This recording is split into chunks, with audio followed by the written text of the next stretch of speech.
Fire Emblem is a series that places a significant emphasis on story, both in terms of the overall narrative of the games and the individual stories of our characters, often explored in optional support conversations. But despite placing story as a front and center selling point for the series, I personally don't feel Fire Emblem does a particularly good job with storytelling. In fact, I would say that most Fire Emblem stories range from absurd nonsense to vaguely defined excuse plots. There are a few Fire Emblems whose narratives extend above this threshold. I think the most notable two are the Judgral duology, Fire Emblem 4 and Fire Emblem 5, but even these tales have some issues that hold the stories back from greatness.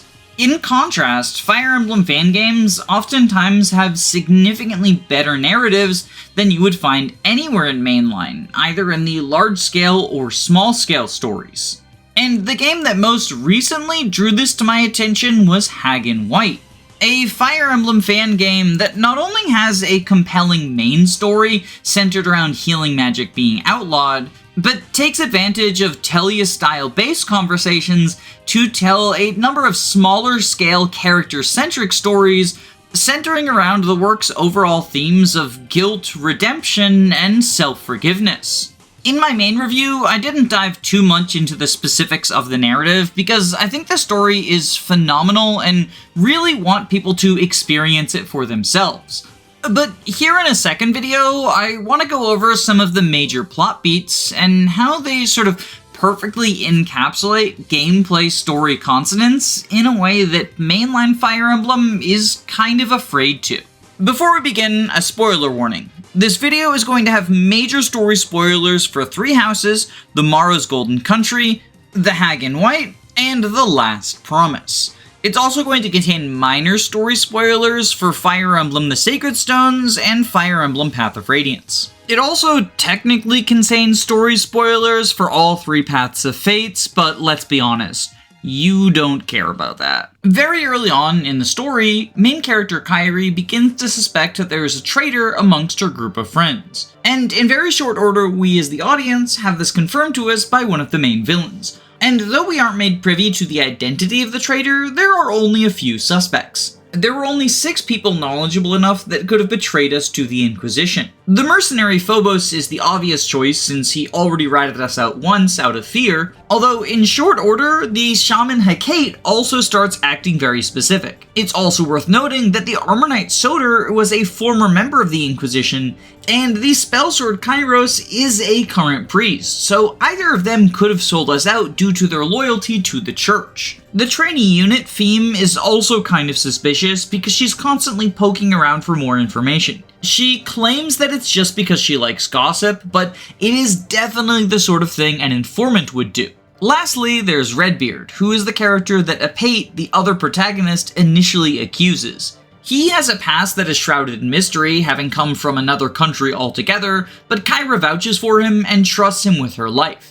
That being said, he has been conveniently absent during a lot of the conflicts because he is the only one of the suspects that is not a blue unit. Instead, he mostly shows up in cutscenes and is a green unit NPC on one map. This means that while his frequent disappearances aren't any more or less suspicious than the other suspects, from a meta perspective, he is kind of the obvious choice for a traitor. Because the Hagen White isn't just a story, it's a video game, and as a result of that, you have direct control over a large number of the characters on each level. Not only that, but Fire Emblem is a game where you invest resources, whether they be experience or items, into specific units in order to train them up and make them stronger. Because of this, a guess the Traitor Plot kind of doesn't work in the traditional Fire Emblem structure, since a large number of suspects are by default eliminated, as if you can control the unit, it's usually safe to assume that they aren't a traitor.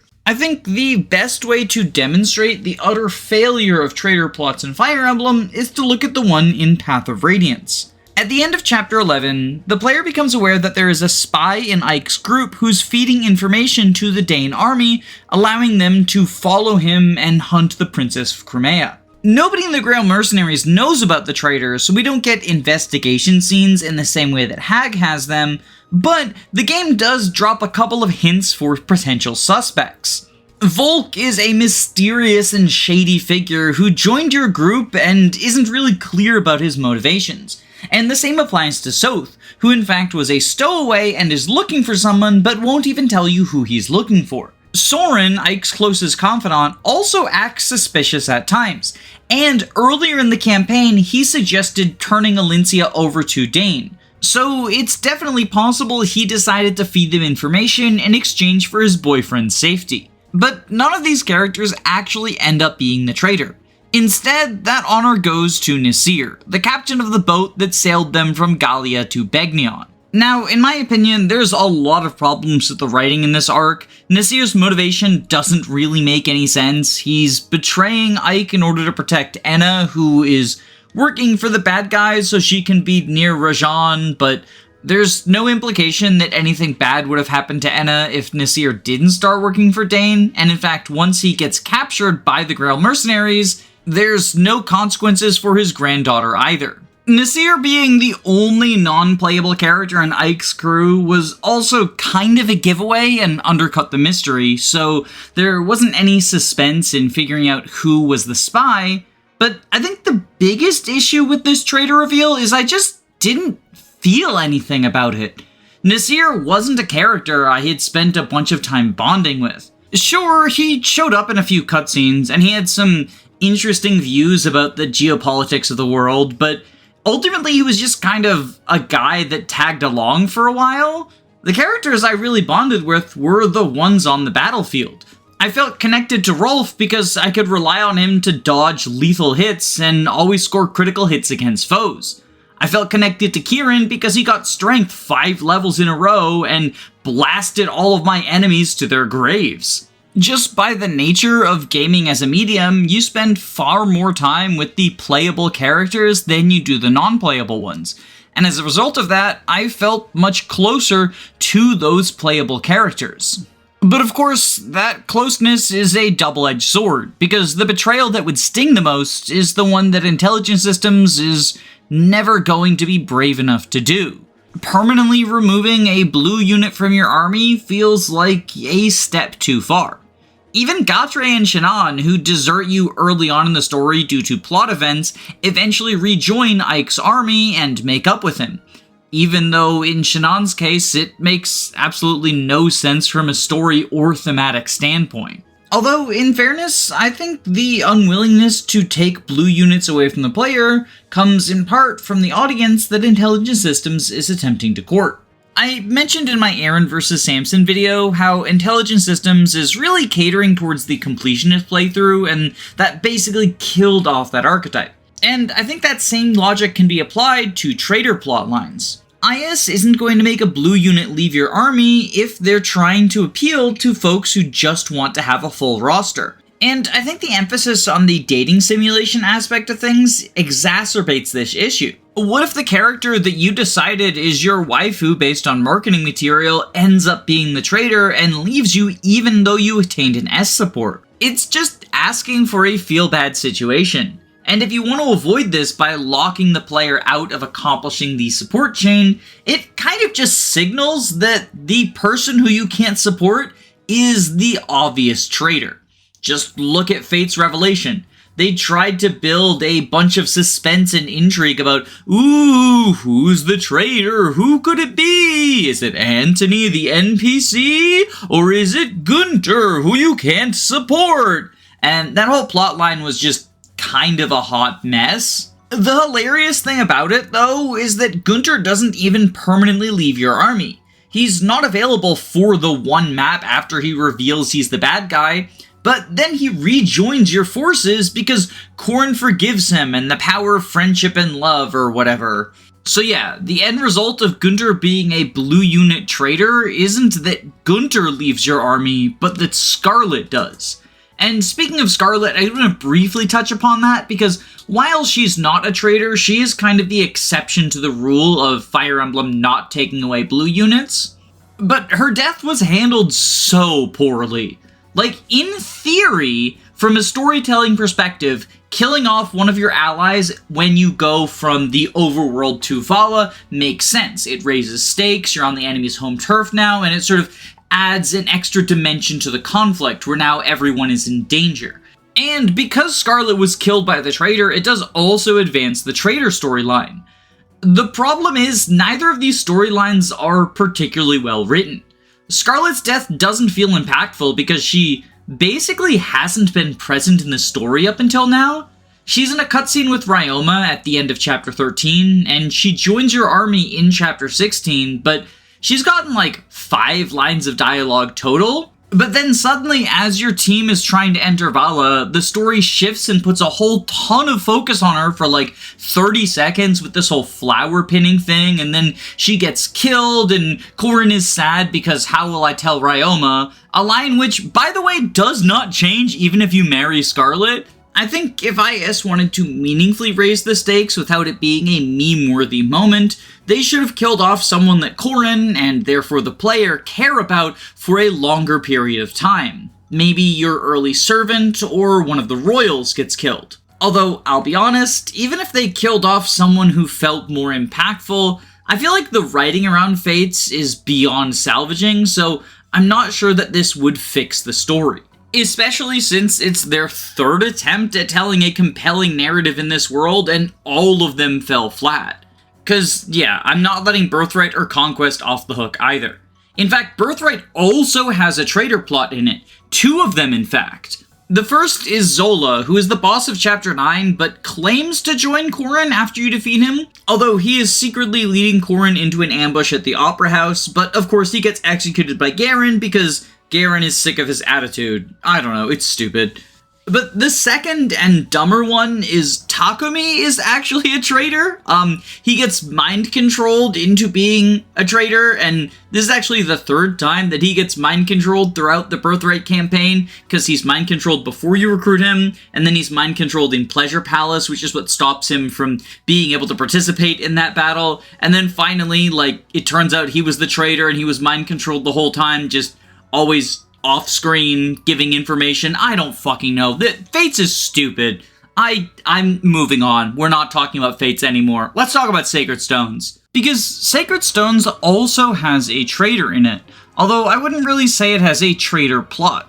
Orson does betray you and becomes one of the better antagonists in the franchise, but there's not really any sort of mystery or suspense. He's around as a blue unit for 1 chapter, and then he betrays you at the end of it, and then he's an antagonist for the rest of the campaign. I have a video about monsters that goes more in depth on Orson as a character, and I'll link it below in the interest of avoiding tangents.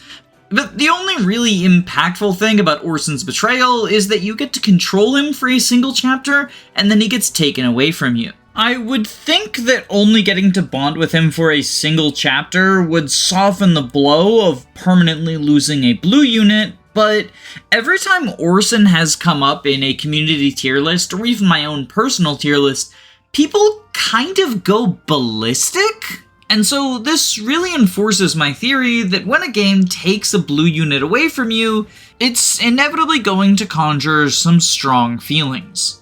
And with that in mind, I should circle back to what is ostensibly the main topic of this video, Pheme Discourse. Okay, so back in Hagland, we have a number of potential suspects for who could be the traitor, but using meta-knowledge, it's pretty obviously the one green unit who hasn't been with us this whole time. Despite this, the game is trying to throw us off by laying down obvious hints that Pheme is the traitor. She wasn't playable in the 2 Prison Break chapters, she's constantly snooping for information, and at the end of Chapter 9, she mysteriously slips off again, saying she needs to do something so you can't deploy her during Chapter 10. It was a cute attempt at keeping up intrigue, but an obvious red herring, so I've still got my eye on Redbeard.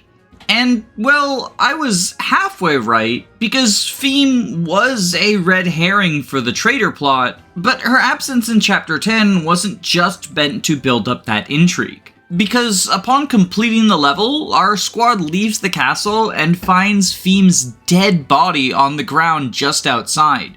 Clutched in her cold hands is a note which indicates she's found the identity of the traitor, but then they killed her to keep her quiet. When this happened, it kind of blew me away. In fact, if you go back and rewatch the VOD, you can see that I didn't fully believe they had permanently killed off Pheme, and checked the roster just to make sure that, yes, they had in fact removed her from my playable characters. Once I accepted that it had finally happened, I was pretty deeply emotionally affected. There was the gut punch of losing a character that I actually quite liked, combined with a redoubling of anger that made me all the more motivated to find and kill the person who had done this. Speaking of which, from a meta perspective, it was now clear that the Hag in White was not going to pull any punches when it came to taking away playable characters for story reasons. And because of that, suddenly the Traitor Plot had a lot more intrigue attached to it. But the choice to kill off your Chapter 1 training project was not an entirely uncontroversial one. And this stream actually ended with a pretty spirited debate between myself and chat as to whether or not killing Pheme was good or bad design. Personally, I think the way it was handled was kind of brilliant. Like, on the most basic level, killing off a playable character means that they've killed someone you have more time to bond with than an NPC who only shows up in cutscenes.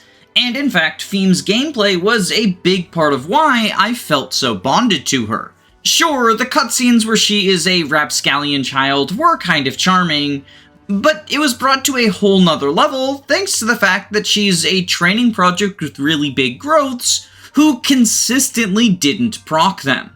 Throughout my first 2 streams, Pheme not only failed to get strength on most of her level ups, but also missed a lot of 83 to 90% accurate attacks in a 2RN system. Chad and I kept joking that she was obviously the traitor because she was missing these shots on purpose in order to give the enemies a chance to kill us all.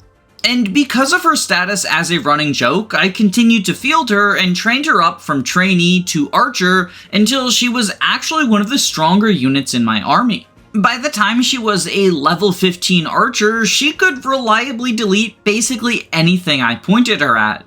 And so things changed. She was no longer the bumbling fool we all laughed at, but instead the Pheme redemption arc had begun. And so obviously her death impacted me in the same way that any character I like dying does. But I think the impact of gameplay elements go deeper than just familiarity. In my opinion, one of the big strengths that video games have over movies, shows, and books is that you are an active participant instead of a passive observer. And so it's possible to elicit a feeling with something that you are more directly involved in.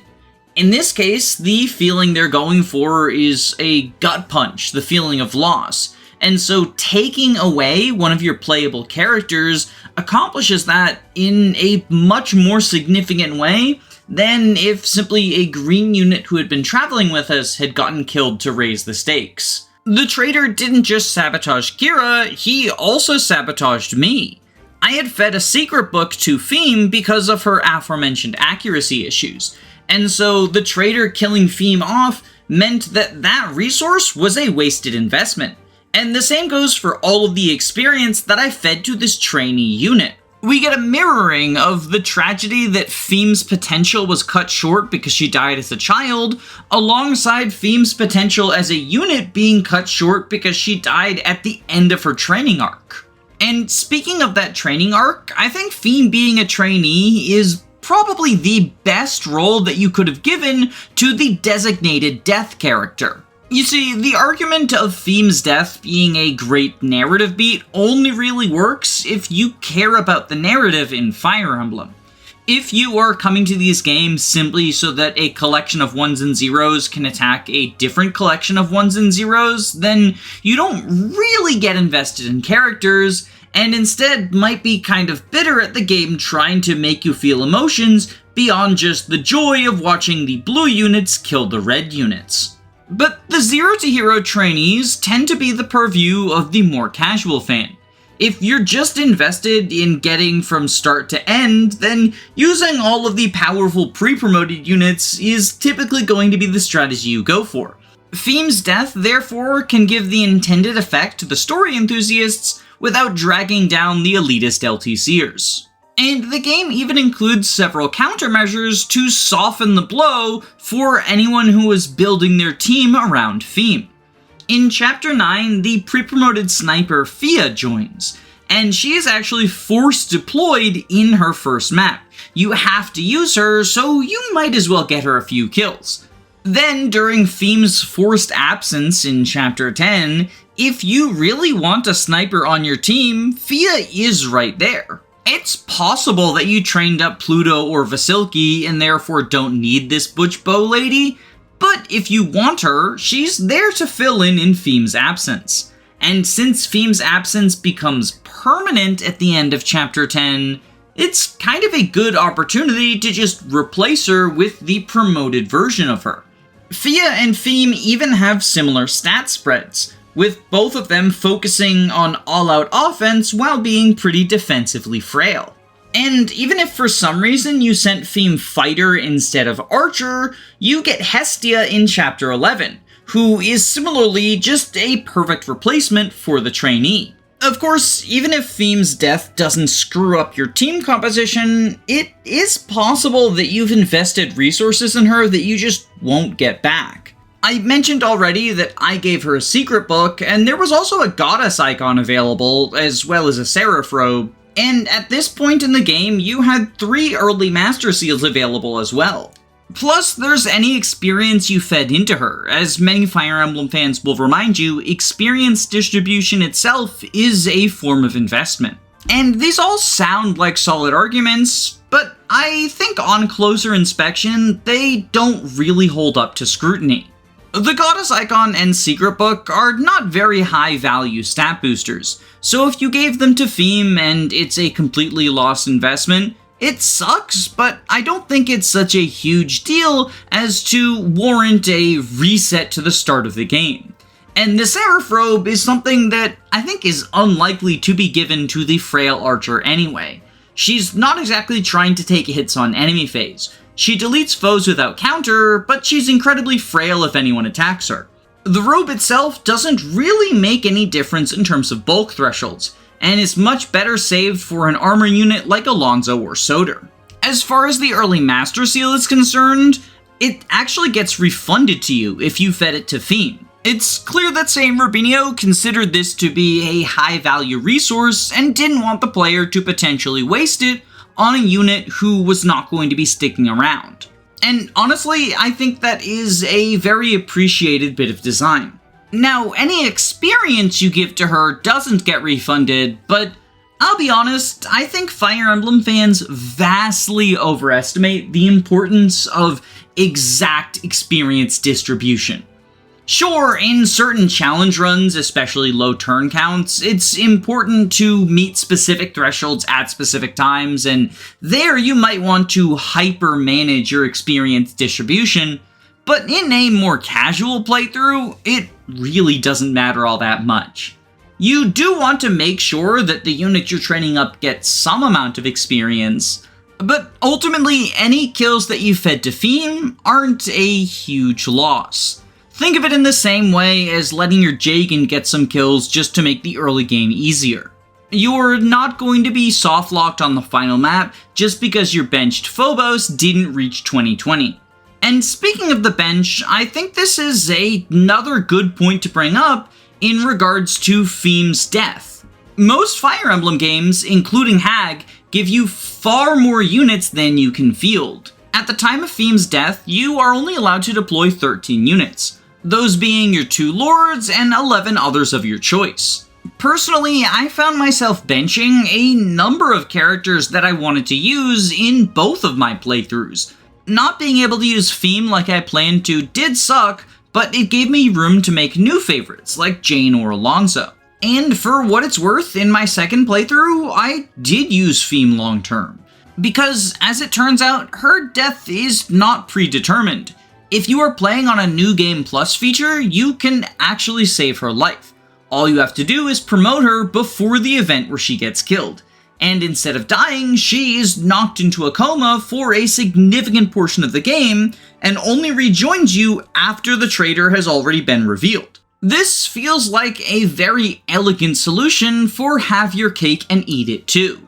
because on the first playthrough you can get the intended story effects from Pheme's death, but if there's anyone who's really hardcore about training up and using this archer unit, they are welcome to on any future playthroughs, and in fact, they might be more bonded with her thanks to absence than they would have before. Now, it would have been simple enough for Pheme to just be playable in New Game Plus in order to get around the complaints of people that didn't get to play with their favorite archer, but St. Rubino went above and beyond, and actually folded Pheme's survival into the story in order to elevate it in a different direction. In the original story, getting Pheme killed is one of the big things Kyra feels guilty for. She was always rude to Pheme and didn't value her enough when she was alive, and because she dismissed the concerns of there being a traitor in their midst, she wasn't able to catch him before he killed. Despite Pheme surviving, she is still traumatized by the experience, physically and mentally scarred by her encounter with the traitor. Kyra still feels guilty for this, but because Pheme is alive, she's able to interact with Kyra and sort of highlight how Kyra turning Pheme's trauma into something about herself is, in a way, kinda selfish. It feels like a very potent experience of how people who are well-meaning can often make traumatic situations worse for those who were traumatized. Not only that, but Pheme herself going from a happy-go-lucky, enthusiastic child to a world-weary, traumatized soldier is in and of itself an interesting character arc, and is reflected in the gameplay because Pheme's growths get permanently lowered when she returns to you. She's no longer the elevated aptitude unit she once was. The scars of her trauma remain. And this whole situation ties very nicely in with Hag's overall themes of forgiveness, including self-forgiveness, and learning to live with everything that's happened. Kyra has to forgive herself for what happened to Pheme, and Pheme is the one who has to learn to live with this new reality. The whole plotline around Pheme is just so good, and it makes me think about how much better the deaths of people like Geralt or Emran would have felt if you actually got to interact with them outside of the mandatory cutscenes. Like, yeah, I'm kind of sad that Crom and Byleth had their family members die, but it would hit a whole lot harder if Geralt was the Jagan we all suspect him to be planned to be, or if Emran had shown up in more than just that one defend map. Pheme's death and the discourse surrounding it reminded me of a similar moment from another hack that I really like, TMGC. In between the second and third act, you leave your army behind to play as the Viridian mercenaries, a group of 13 characters who are all very charming and likable in their own way. After becoming acquainted with these fellows for 4 maps, you are presented with a devastating choice. Viridian needs to send 3 of them on a dangerous scouting mission with a real chance of death, and it is up to the player to decide who goes on this mission. The company's been dropping death flags throughout the entire story, so it's likely this will end in tragedy, and the game even gives you a helpful tooltip informing you that the 3 people who go scouting won't see Viridian again for a very long time. So, many players probably sent their 3 least favorite, assuming that they were lemmings going to their death.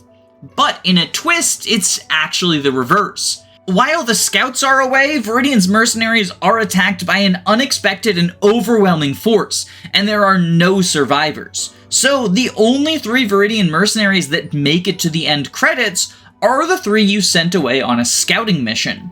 Now, by paying attention to the story and having some meta-narrative knowledge, like common tropes, or the fact that both Viridians and your army have dancers and you're unlikely to get 2 at the same time, you can kind of intuit that the 10 people who stay behind are the ones that are going to die. It's a classic storytelling scenario. 3 people went off to danger, but it turns out the danger was actually at home, and they're the only ones that survive. And the intended effect of this massacre is twofold. The first is extra motivation. Now it's personal, I really want to kick the villain's ass. But the second is potentially warming you up to characters who you otherwise would have overlooked. If you, the player, sent a unit away to their death because you don't care about them, but suddenly they're one of the only survivors, it can make a huge narrative impact and potentially turn your opinion around on them entirely. And I say this from the experience of having talked to people who had this very same thing happen to them.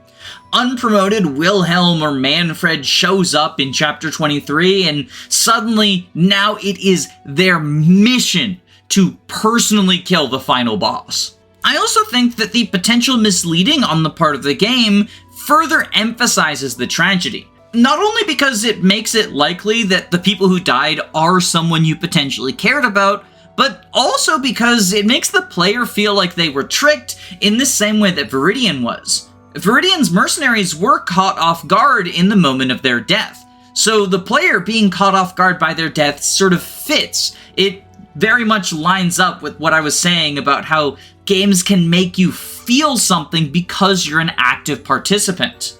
Of course, the Viridian situation spawned its own wave of Pheme-esque discourse.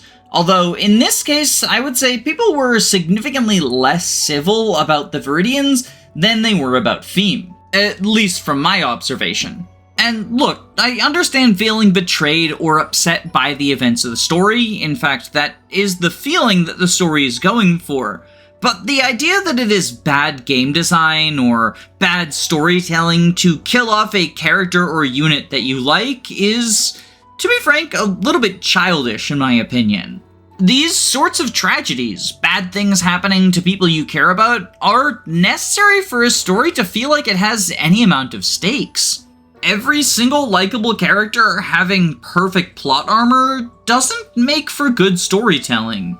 It's one of the big problems I have with the Marvel Cinematic Universe. That being said, I can understand if people might be more off-put by this than the Pheme situation, since it does feel kind of mean-spirited to take away the people that the game is implying you're protecting. But similarly to Pheme, you have a limited number of deployment slots in TMGC and a huge roster. In fact, there are 69 playable characters. Nice.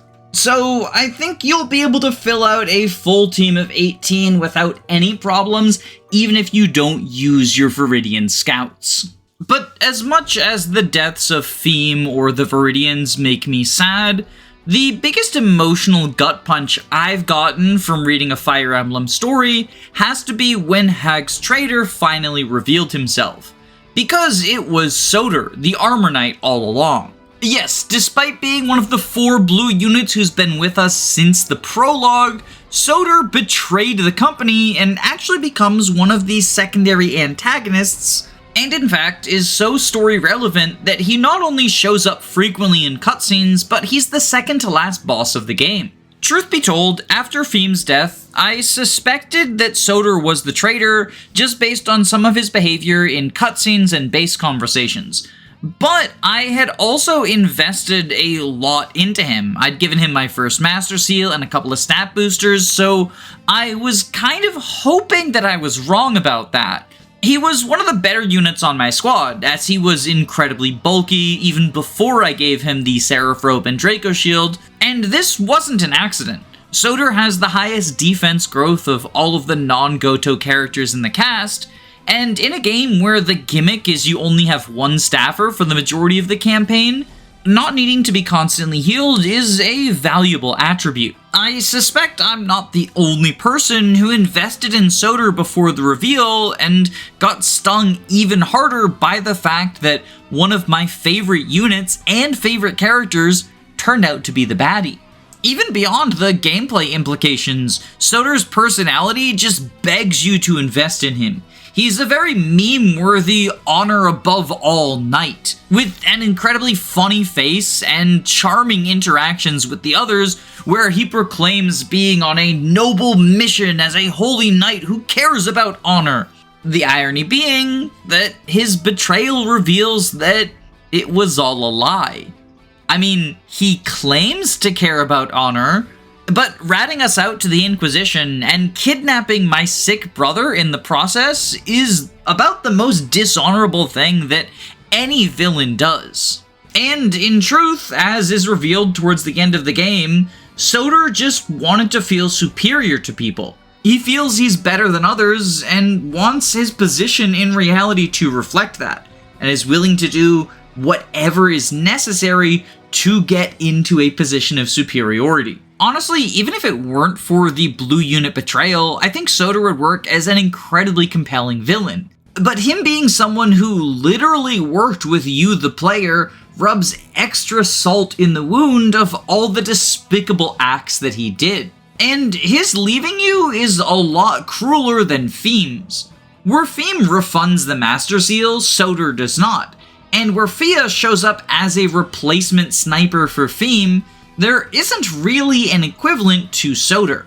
Sure, the game does give you 2 more generals around the time that he leaves, but both of them are secret units. And so on a first playthrough, which is the only time you would be planning on having Soter be a big part of your team, you're unlikely to have access to either of these characters. Although, ironically, if you do, Telemus works very well from a story perspective as a former member of the Inquisition that actually does leave because he realizes their actions are dishonorable. He is a reflection of everything that Soter pretended to be.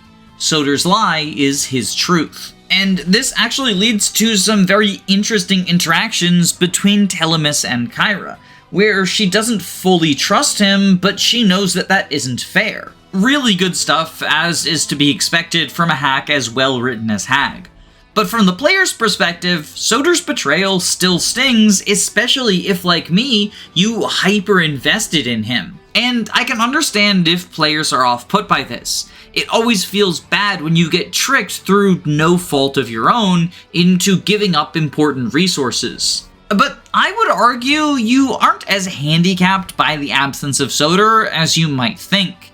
He leaves at the end of Chapter 16, which is right before the game starts handing you tons of powerful pre-promotes. Even if you can't fit someone exactly like Soter on the team, there are plenty of viable candidates to take his place. In my playthrough, I chose to go with the powerful Druid Fazang, as well as Wyvern Glaucus, and eventually Demeter the Malignite. But the game also hands you several mounted units, bounty hunters, and a couple more secret characters if you are willing to look for them. My point is, the game isn't screwing you over as much as it feels like, but that feeling of being screwed over is viscerally important to connecting with the characters, and I think really adds to the experience of the Traitor plotline. As such, Fire Emblem's unwillingness to take away blue units not only removes the mystery around Traitor plots, but downplays the negative feelings associated with them.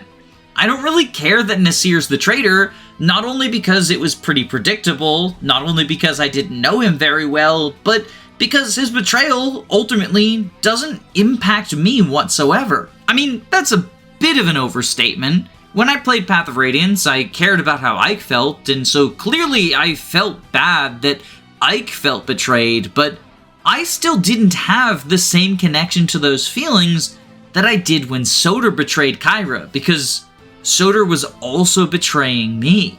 It's the sort of thing that video games are in a unique position to capture, but Fire Emblem continues to be too cowardly to pull the trigger on it. And of course, that brings us to where all video essays end up eventually, Three Houses Discourse. Where did that bring you? Back to me. I've told this story several times before, but the first time I played through Fire Emblem Three Houses, I picked the Black Eagle's house, but before part 1 ended, I got bored of the monastery, so instead of exploring every month, I went to seminars and rested to repair Byleth's sword. As a result of this, I missed the opportunity to speak to Edelgard, and when it was revealed that Edelgard is the Flame Emperor, I was forced to go down the Silver Snow route. Because this was a first playthrough, I wasn't aware that there was even an option to side with Lady Edelgard. I thought that Fire Emblem had finally been brave enough to take a storytelling tip from The Last Promise, and stole its main lord from you, turning her into the final boss. And honestly, when I believed this to be the case, Edelgard's betrayal gave me a similar feeling to Soter's.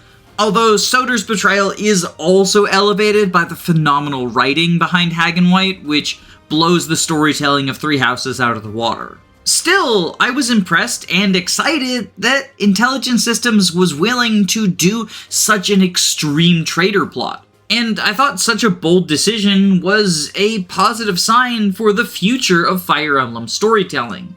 But in truth, this wasn't what happened. If I had explored the monastery more thoroughly and spoken to Edelgard at the appropriate time, then I would have been given the option to side with her and go down the Crimson Flower route. Edelgard was never meant to be a traitor. Sure, the fact that she was the Flame Emperor was a twist, but she wasn't really cast in the role of antagonist. Instead, Edelgard is still presented as one of the three viable choices in terms of which direction you want to take Fodlan's future. Even still, the Crimson Flower versus Silver Snow decision does have a little bit of impact on the roster. If you choose to side with Edelgard, Flayn will leave you because she is loyal to the church. Meanwhile, if you choose to side against Edelgard, you lose access to Edelgard, which, should be obvious, but you also lose access to Hubert, since he is loyal to Lady Edelgard. But even in this scenario, IS holds back from taking blue units away from you. If you side with the Blue Lions or Golden Deer, you can get early access to Cyril and Catherine, both of whom are incredibly loyal to the church, and therefore would not side with Edelgard once it's revealed she's the Flame Emperor. But rather than let you use these units short term and then have them leave when you choose to side with Edelgard, Crimson Flower just doesn't let you recruit Catherine or Cyril until after the Flame Emperor reveal, at which point you can only recruit them if you did the Silver Snow choice. There's no reason given why you can't just recruit them during the Academy phase as the Black Eagles, they just won't join you. It feels like the same hesitancy that has prevented IS from taking away blue units before. I'm honestly kind of surprised that they didn't do a similar thing with Flayn, just not letting her join you during the Black Eagle's house. I assume that because Flayn wanting to join you is vaguely touched upon in a plot cutscene, they didn't want to write around it. Although even then, Flayn joining your class isn't like an important plot beat or anything, it's just the end result of her kidnapping. I don't know. I'm on record as not being a huge fan of the way that Three Houses' story works, and the way it handles its primary traitor plot just feels like another in a long list of minor annoyances I have with the Three Houses story. Although, for all its faults, it is definitely better than the majority of Fire Emblem stories, which is why it's a pretty reliable sign that we're never going to get a good traitor story in mainline Fire Emblem. If you want one of those, go play ROM hacks. Thank you to my patrons: Key the Iron Idol, Calamity Callie, Anon Wanderer, Clever Username of Lies, Jasty McMahon, Saren Gurlixy, Tailored Muffin, Rezi, Andu, Len, Gameboo, Carosa, Fyrant, Your Doctor, Frozen Helm, Patwit, Girlboss, Lizard Bongwater, Christopher Bueno, Marin McLean, Jaden, Reflect, Dylan Solis, Forever Lucas, Some Trades, Guiji555, Smaz Ruby, Zycrom, Robin D, Alenby, Hound Dogs, They Thom, Clan, Reflect, Gulp Shido, Electric Giga, Erica Ford, YLO1, George Grenville, the 7th PM, Jamie Collins, Arvis, Crispy Matthews, Floahay, I Like Rattata, Amy Hazel, Neas Costa, Faulty Videos, Lyra, Kyle Madison, Derek Williams, Anna Cabana, The Daily Foogle, Faye, Magic Bite, Thoughtful Insanity, Robin Goodfeller, Shinthia, Sardonic Muse, Dysike, Chris, Root Beer Pants, Queen Elizam, Controlled Aegis, Roman Kormanzik, Knick-Knack, Hammersmack, Lepton, Cabbage, SUP, Caius Cole, Bree, Punchfighter Champion, Eggman, Maxine the Vampire Queen, Dragonback Lancer, Carrier has left, Jill, Angel Navcaceres, and especially my Jagans, Thick Molder, Adele, Alexander Roper, Siggy, and Cereal Bowl. If you would like to join these names, get early access to videos, and a number of other benefits, including voting on what videos I make for this channel, there is a link to my Patreon below, and consider supporting me for as little as $3 a month. But please only donate if you can comfortably afford to do so. I don't want anyone going broke over Fire Emblem. Free ways to support me include liking, subscribing, all that fun stuff.